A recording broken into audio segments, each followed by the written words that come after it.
آج شیشوں کے سامنے کھڑا ہوا جوان کیا لڑکی کیا لڑکا کبھی یوں دیکھتا ہے کبھی یوں دیکھتا ہے کبھی یوں دیکھتا ہے کبھی یوں دیکھتا ہے، کبھی یہ کندھا کبھی یہ کندھا، پیچھے بھی شیشہ لگایا ہوا ہے، پیچھے سے بھی دیکھتا ہے، آگے سے بھی دیکھتا ہے، اوپر شیشے کر کے دیکھتا ہے، دائیں زاویے سے دیکھتا ہے، بائیں زاویے سے دیکھتا ہے، کبھی اپنی آنکھوں کو دیکھتا ہے، کبھی اپنے ماتھے کو دیکھتا ہے، کبھی اپنے گال دیکھتا ہے، اپنے حسن پہ اتراتا ہے اور اپنی تعریف کا طلبگار بنتا ہے۔ چند صبحیں چند شامیں، بس چند صبحیں چند شامیں، پھر کیا ہوا؟ دیکھو دیکھو آج مکڑیاں آ گئیں، بڑھاپے کی مکڑیاں آ گئیں اور انہوں نے بڑھاپے کی جھریوں کا تانا بانا بن دیا ہے۔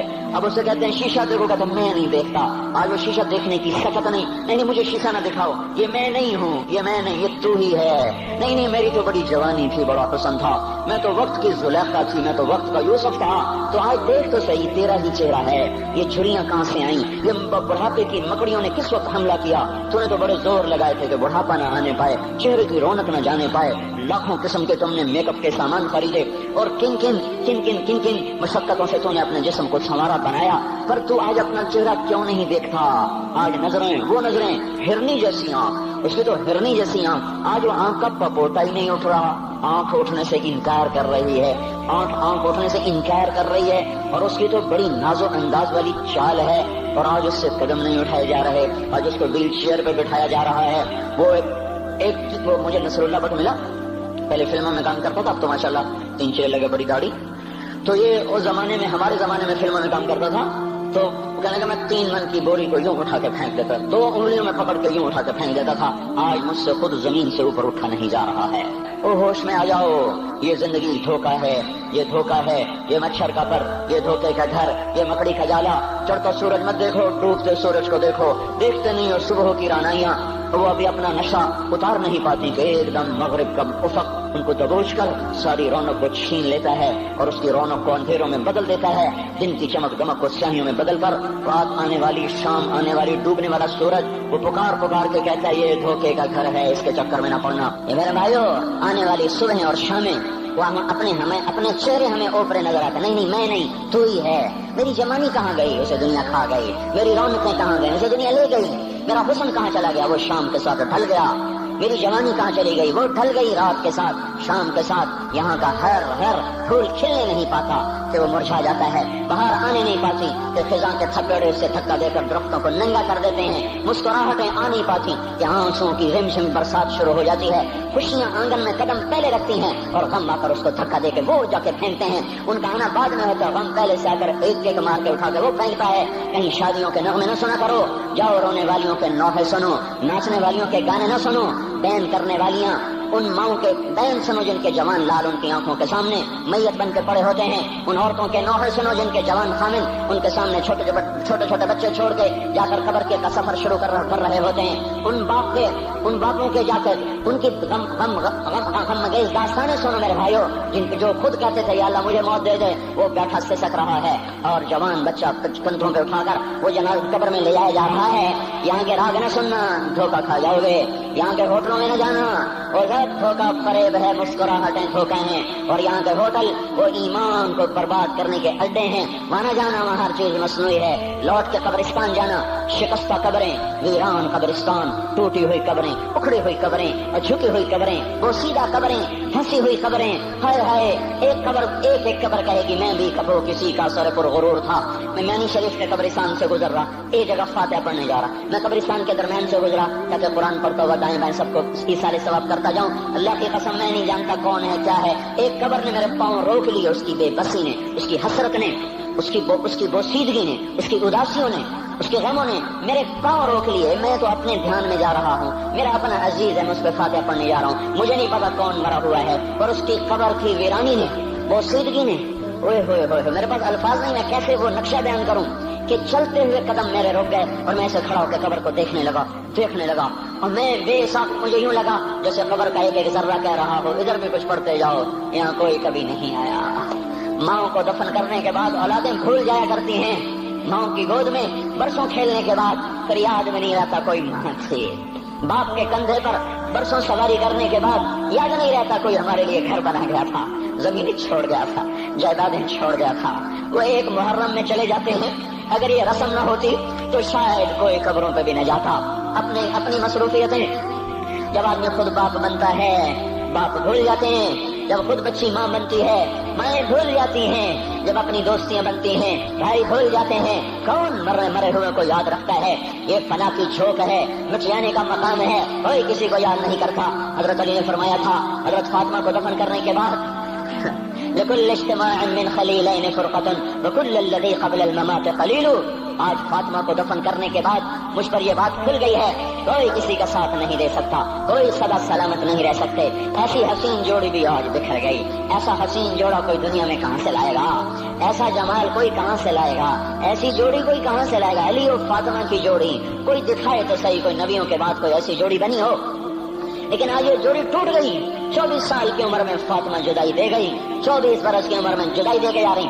ہاں لیکن بھائی ان کا تو مرنا بھی زندگی تھا۔ پانی کے لیے اپنی خادمہ سے فرمایا میرے غسل کا پانی رکھو، خادمہ نے پانی رکھا، خود غسل فرمایا، پھر اس کے بعد چارپائی کو درمیان میں رکھوایا اور کپڑے پہنے اور فرمایا علی اس وقت کہیں باہر نکلے تھے، فرمایا اب میں مر رہی ہوں، میرا غسل ہو چکا ہے، مجھے دوبارہ غسل نہ دینا، یہی میرا غسل ہے اور علی کو بتا دینا، اور وہ گئی۔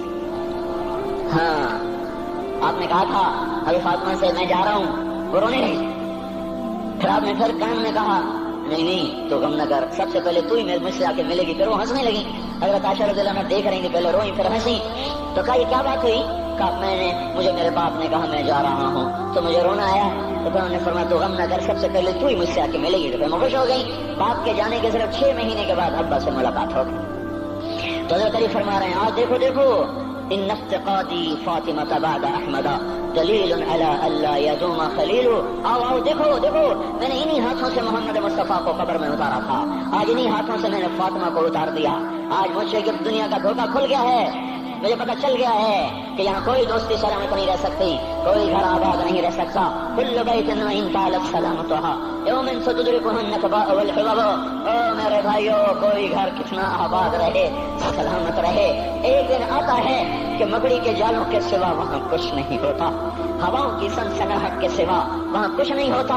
اللہ کا واسطہ دیتا ہوں فیصلہ آباد سے دھوکہ نہ کھاؤ، اس کے بازاروں سے دھوکہ نہ کھاؤ، ہوش میں آؤ، ہم غلط جا رہے ہیں۔ اور میرے بھائی اگر مر کے اللہ کے پاس جانا ہے تو اس زندگی سے واپس آؤ، واپس آؤ، میں اللہ کا اس کے رسول کا واسطہ دیتا ہوں۔ اگر مر کے کہیں اور چلے جانا ہے، اگر مر کے اللہ کے پاس نہیں جانا، یہ اللہ کے رسول کا سامنا نہیں ہے، جو مرضی کرو، پھر ہم بھی چھوڑیں، اب ہمیں بھی کچھ سمجھاؤ، ہم کیوں بول بول کے گلے کی ایک ایک رگ میں درد اتار بیٹھے؟ گھر چھوڑ چھوڑ چھوڑ چھوڑ، سارا وجود ہڈیوں میں درد اتر گیا ہے، تو کوئی ہمیں بھی راستہ بتاؤ کہ یہ راستہ ہے، اس پہ موج میلہ بھی ہوگا، اللہ بھی نہیں ملے گا۔ آؤ ہم سب تم کر، ہم بھی مل کر تمہارا ساتھ دیں، ہم کیوں ایسے کھاری اٹھائے ہوئے در در کی ٹھوکریں کھاتے کر رہے ہیں؟ میرے بھائیو، اور اگر ایسا کوئی راستہ نہیں ہے، اور میں بتا رہا ہوں کوئی نہیں ہے، کوئی نہیں ہے، کوئی نہیں ہے، میرے پاس کوئی مضمون نہیں بیان کرنے کو۔ میں یہ نوجوانوں کو دیکھتا ہوں، میرے بند ٹوٹ جاتے ہیں، میں دیوانہ ہو جاتا ہوں کہ میں ان کے کیسے دلوں میں اتر کر ان کے دلوں کی لگاموں کو اللہ کی طرف پھیر دوں اور اس کے رسول کی طرف پھیر دوں۔ یہ جب گانے بجانے میں ڈوبتے ہیں، جب یہ رقص گاہوں کو چلتے ہیں، جب یہ تاجر غلط تولتے ہیں، اور جب یہ بینک سے قرضے لے کر لمبے لمبے نظام بناتے ہیں، پرائز بانڈ خرید کر دعائیں مانگتے ہیں، اللہ میرا بانڈ نکل آئے۔ او میرا بھائی، تجھے کیا ہو گیا؟ تو جوئے پر دعائیں کر رہا ہے کہ یا اللہ میرا بانڈ نکال دے۔ میں کیسے ہوش میں لاؤں؟ میں تو خود مدہوش ہو چکا ہوں۔ میں تو صدمے جیسے آدمی کو پاگل کر دیتے ہیں، دیوانہ کر دیتے ہیں۔ وہ دیوانگی کی کیفیت ہے کہ کوئی سنتا ہی نہیں، کوئی مانتا ہی نہیں، 4 دن کے تھوڑی دیر کے لیے ہائے ہائے کرتے ہیں، پھر وہی ڈگر، وہی راہیں، وہی غفلت، وہی صبحیں، وہی شامیں۔ کہاں سے کوئی آئے گا؟ کون سی آواز آئے گی؟ کوئی قیامت کے کڑکا کو سننا چاہتے ہو؟ کیا آسمان کے دھماکے سن کے توبہ کرنا چاہتے ہو؟ کیا آسمان کی بجلیوں کو گونجتا دیکھ کر پھر توبہ کرو گے؟ یا زمین کے کلیجے کو پھٹتا دیکھ کر پھر توبہ کرو گے؟ یا سمندر کی بکھری موجوں کو چڑھتا دیکھ کر پھر توبہ کرو گے؟ یا ہواؤں کے چھکڑ بگولوں کو دیکھ کر پھر توبہ کرو گے؟ نہیں، پھر توبہ کا وقت نکل جاتا ہے، ابھی وقت ہے، ابھی ہم لوٹ آئیں، آ جائیں۔ قبروں کی وہ سیدگی یاد کرو، قبروں کے اندھیرے یاد کرو۔ اور میں آپ کو سنا رہا تھا، اس قبر نے مجھے روک لیا، اس کی ایک ایک مٹی کے ذرے نے مجھے کہا کچھ ادھر پڑھ دو، یہاں کوئی نہیں آیا۔ ہاں، کوئی نہیں آیا کرتا، کوئی نہیں آیا کرتا۔ یہاں علی فاطمہ جدا ہو گئے، باقی کون ہمیشہ رہ سکتا ہے؟ اور جب جدائیاں ہوتی ہیں پھر کیا ہوتا ہے؟ کہ لم تکن بینی و بینک خلۃ ولا حسن ود مرۃ فی التبادل۔ پھر ایسا ہوتا ہے جب جدائیاں ہو جاتی ہیں، پھر یوں ہوتا ہے کہ جیسے کبھی کوئی آیا ہی نہ تھا، کوئی مل بیٹھا ہی نہ تھا، کوئی ماں نہ تھی، کوئی باپ نہ تھا، کوئی بھائی نہ تھا، کوئی سنگی نہ تھا، کوئی ساتھی نہ تھا۔ اس طرح انسان بھلا دیتا ہے اپنے جھمیلوں میں گم ہو کر، ہنسی مذاق میں گم ہو کر۔ میں اس قبر میں کھڑا پڑھتا جا رہا ہوں، پڑھتا جا ررہا ہوں، پڑھتا جا رہا ہوں۔ اس کا کتبہ ٹیڑھا ہو چکا ہے زمانے کی گردش نے اور ماضی کے بے رحم گردش نے اس کے سارے کتبے کو کالا کر دیا تھا۔ مجھے تجسس ہوا، میں دیکھوں یہ ہے کون جس کی خبر نے مجھ جیسے اجنبی کو رونے پہ مجبور کر دیا اور مجھے کھڑا کر دیا۔ میں قریب ہوا، میں نے جھاڑا تو پر لکھا ہوا تھا اللہ اکبر، رستم ہند امام بخش۔ رستم ہند، جس کے لیے مہاراج قالین بچھاتے، جس کو ہاتھیوں پہ سوار کروا کے لایا جاتا تھا، جس کے آگے پیچھے ڈھول بجتے تھے، اور جیسے آج کل یہ کرکٹ کے کھلاڑیوں کے آگے پیچھے خلقت ہوتی ہے، یہ وہ دور تھا جب پہلوانوں کے آگے پیچھے خلقت ہوتی تھی۔ آج اس کی خبر ویران ہو کر کہہ رہی ہے کوئی ادھر بھی تو پڑھ کے جب چلتا جائے، کوئی یہاں بھی تو کچھ تحفہ دیتا جائے۔ میرے محترم بھائیو، جب موت آئے گی تو کوئی اولاد یاد نہ کرے گی، کوئی ماں باپ یاد نہ کریں گے۔ مائیں لال بھول جاتی ہیں، ماؤں کو بچے بھول جاتے ہیں، ماؤں کو بچے بھول جاتے ہیں، باپ اولادیں بھول جاتے ہیں، بیویوں کو خامن مل جاتے ہیں، خامدوں کو بیویاں مل جاتی ہیں، یاروں کو یار مل جاتے ہیں۔ وہ تو ہم ہیں جو جا کے تہہ خاک سو جاتے ہیں، اکیلے تنہا زندگی کا سفر شروع ہو جاتا ہے۔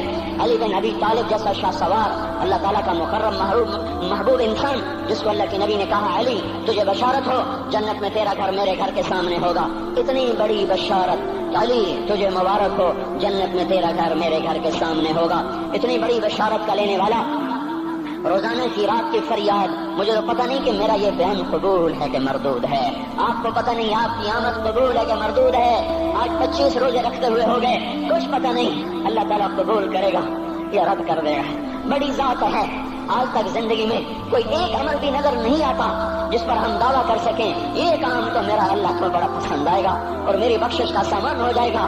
ہم فقیر لوگ ہیں میرے بھائیوں، ہماری معیشت اتنی خراب نہیں ہوئی جتنا ہمارا ایمان خراب ہو گیا ہے۔ ہمارا فقیر، اس کا چولہا ٹھنڈا ہوا ہے، ہمیں اس کا درد ہے، لیکن اس کے چولہے ٹھنڈے ہونے کا اتنا درد نہیں ہے جتنا اس کے ایمان کی انگیٹھیاں سرد ہو چکی ہیں، جتنا یہ درد ہے، کیونکہ یہ فقر مالداروں کو بھی حاصل ہے۔ یہ فقر پوری دنیا پہ چھا چکا، مالدار بھی فقیر ہیں، دکاندار بھی فقیر ہیں، تاجر زمیندار بھی فقیر ہیں۔ آج جو جتنا بڑا دنیا دار ہے وہ ایمان کا اتنا بڑا فقیر ہو چکا ہے، وہ بھکاری ہو چکا ہے۔ کچھ نہیں ہمارے پاس، کوئی دعویٰ نہیں زندگی بھر کے کسی ایک عمل پر جن کو جنت کے پروانے مل گئے۔ علی کا گھر میرے گھر کے سامنے، فاطمہ میری بیٹی جنت کی عورتوں کی سردار، حسن حسین جوانوں کے سردار جن کو جنت کے پروانے ملے۔ حضرت علی رات کو اٹھ کے رو رہے ہیں، آہن آہ من قلت الذات وبعد السفر ووحشت الطریق، اے میرے مولا مجھے معاف کرنا، میرے پاس عمل کوئی نہیں ہے، اے مولا مجھے معاف کر دے، میرا عمل تھوڑا ہے۔ اور میں نے ابھی کیا کہا ہے، میں نے ابھی کیا بتایا آپ کو کہ علی کا گھر نبی کے گھر کے سامنے ہے، تو کچھ تو سوچو، کبھی تھوڑے عمل والا بھی دو جہان کے سردار کے گھر کے سامنے گھر بنا سکتا ہے؟ کبھی تھوڑے عمل والا اتنے مرتبے پہ جا سکتا ہے؟ وہ کیا کہہ رہے ہیں؟ یا اللہ میرا عمل تھوڑا ہے تو میرے پاس کیا ہے جس کا میں دعویٰ کروں؟ یا اللہ میرا عمل تھوڑا ہے، یا اللہ مجھے تنہا جانا ہے، یا اللہ راستہ بڑا خطرناک ہے، یا اللہ عمل کا توشہ تھوڑا ہے، اے میرے مولا مجھے معاف کر دے، مجھے معاف کر دے۔ یہ وہ ہیں جو معاف ہو چکے ہیں، جن کی بخشش ہو چکی ہے، اور مجھے تو پتہ نہیں ہے کس حال میں جانا ہوگا، پتہ نہیں ہم کا، پتہ نہیں ہمیں ہمارا کب اٹھیں گے۔ دن گھڑی گھنٹے منٹ سیکنڈ تک طے ہیں، صبح و شام کے گھڑی گھنٹے طے ہیں، قبر کی مٹی طے ہے، زمین طے ہے، کفن کے کپڑے طے ہیں، قبر میں اتارنے والوں کے بھی نام لکھے جا چکے ہیں، جن کیڑوں نے میرے آپ کے جسم کو کھانا ہے وہ بھی متعین کیے جا چکے ہیں۔ کب یہ ہڈیاں پگھل جائیں گی، کب باہر آ جائیں گی، کب یہ کان گر جائیں گے، کب یہ مسکراتا چہرہ تاریخ ہو جائے گا اور اس کے اندر سے خوفناک کھوپڑی باہر نکلے گی، کب دانت پھر جائیں گے اور کب جبڑے ٹوٹ جائیں گے، کب یہ ریڑھ کی ہڈی جس کے سہارے یہ کھڑا ہے اس کو کیڑے نوچ نوچ نوچ نوچ کے چورا چورا کر دیں گے، یہ پاؤں جو زمین پہ ایڑی مار کے چلتا ہے تکبر میں اتراتا ہے، اور پتہ نہیں بھائیو ہے یہ زمین پہ پڑا ہوا پاؤں پتہ نہیں ہے کہ اللہ کے ہاں کس قدر غضب کے فیصلے کرواتا ہے۔ ہاں ایک دن آئے گا یہ ایڑیوں کو کیڑا کھائے گا، اب ایڑی مار کے دکھا، اب ایڑی مار کے دکھا،